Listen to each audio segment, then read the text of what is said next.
Sabe aquela frase "foi erro humano"? A gente ouve o tempo todo para quase todo desastre. Mas e se isso não for a causa? E sim só o sintoma?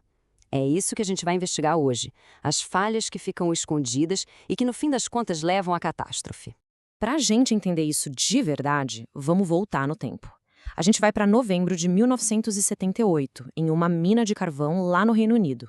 Um dia que começou como qualquer outro, mas que estava prestes a se transformar numa tragédia que ia revelar muita coisa sobre a real natureza do tal erro humano. Imagina a cena. Bem lá no fundo da terra, um trem lotado de mineiros perde o controle. Ele simplesmente despenca por uma ladeira íngreme. O que veio depois foi o puro caos. Um desastre que, como a gente vai ver, passou longe de ser um simples acidente. 7. Esse é o número de homens que perderam a vida naquele dia. 7 famílias que nunca mais viram seus pais, maridos e filhos voltarem do trabalho. A investigação oficial, claro, foi rápida em achar os culpados. Uma lista de erros humanos. A culpa caiu toda nas costas dos operadores da turma da linha de frente. Um guarda sem treinamento, regras que foram ignoradas, uma marcha errada. A história parecia bem simples. Mas será que era mesmo? E é exatamente aqui que a nossa análise de verdade começa. Porque, vamos combinar, culpar o operador é fácil. É um ponto final na história. Mas a pergunta que a gente precisa fazer é outra. O que preparou o terreno para que esses erros pudessem acontecer? Para entender isso, a gente precisa de um vocabulário novo. O que a gente vê logo de cara são as falhas ativas, os erros óbvios, tipo apertar o botão errado. Pensa nelas como sintoma. Mas o que causa o sintoma é a doença, as falhas latentes. São tipo umas rachaduras escondidas na fundação do sistema, no projeto, na gestão, nos procedimentos. Elas ficam ali, quietinhas, só esperando a chance de causar um desastre. E olha, essa citação aqui resume tudo perfeitamente. O erro humano não é a origem do problema, é a consequência. É um sinal de que tem alguma coisa muito errada no sistema como um todo. Então, vamos lá. Vamos começar a cavar mais fundo. A primeira falha latente que a gente encontra é o perigo que já vem de fábrica, no próprio projeto das ferramentas e máquinas que as pessoas usam todo dia. Pensa só nesse cenário. Um operador usa 2 veículos diferentes no mesmo turno. No primeiro, a alavanca para cima faz o veículo ir para frente. No segundo, o mesmo movimento para cima faz ele ir para trás. Isso não é um erro do operador, esperando para acontecer. Isso é uma armadilha de projeto. A pergunta não é se alguém vai errar, mas quando. Pode até parecer piada, né? Mas a lógica por trás disso é assustadoramente real. Quando a gente projeta máquinas que não se adaptam aos seres humanos, a gente está basicamente pedindo o contrário, que as pessoas se virem para se adaptar às máquinas, não importa o quão ilógico isso seja. O erro não está na pessoa, mas num projeto que ignora a realidade humana. E esse tipo de falha de projeto, nossa, está em todo lugar. Veículos sem velocímetro, controles que mudam de lugar, visão do motorista toda obstruída.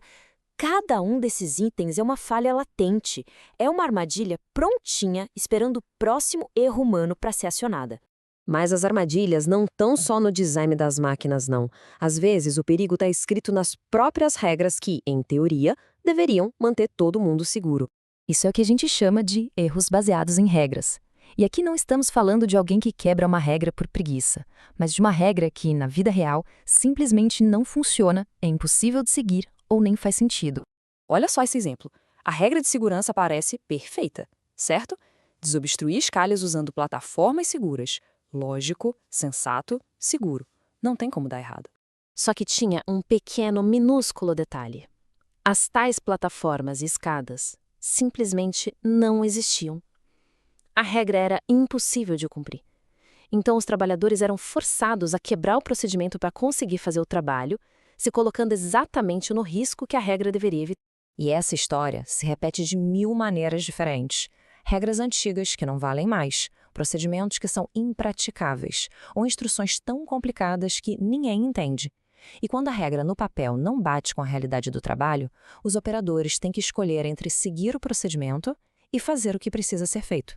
Adivinha qual dos dois geralmente vence? Ok, agora que a gente entende esses conceitos de falhas ativas e latentes, vamos voltar para aquela tragédia na mina de Bentley. Quando a gente olha de novo para o acidente, tudo se encaixa. Cada erro foi só o último elo numa corrente de falhas. O guarda sem treinamento era um sintoma de uma cultura de supervisão falha. O dispositivo de segurança desativado era o resultado de uma regra impossível que virou normal ignorar. O erro do motorista foi causado por um projeto de máquina confuso e treinamento ruim. Não foram erros isolados, foram consequências inevitáveis. Então, o ponto crucial é o seguinte: a tragédia de Bentley não foi azar. Não foi uma terrível coincidência, uma série de erros que aconteceram por acaso. Foi, na verdade, o resultado mais do que previsível de um sistema que já estava quebrado, muito antes de aqueles trabalhadores entrarem no trem naquele dia. As falhas latentes criaram os buracos e os erros dos operadores foram só o que finalmente passou por eles. E a lição que fica disso tudo é muito poderosa. A meta não deve ser buscar a perfeição humana, porque errar faz parte da nossa natureza. A meta de verdade deve ser projetar sistemas, sejam máquinas, procedimentos ou a cultura de um lugar, que já esperem e tolerem esses erros, tornando eles inofensivos em vez de catastróficos. Então, da próxima vez que se ouvir a frase erro humano sendo usada como explicação para alguma falha, vale a pena perguntar: qual é a história real por trás? Qual é a falha escondida no sistema que estava só esperando para acontecer?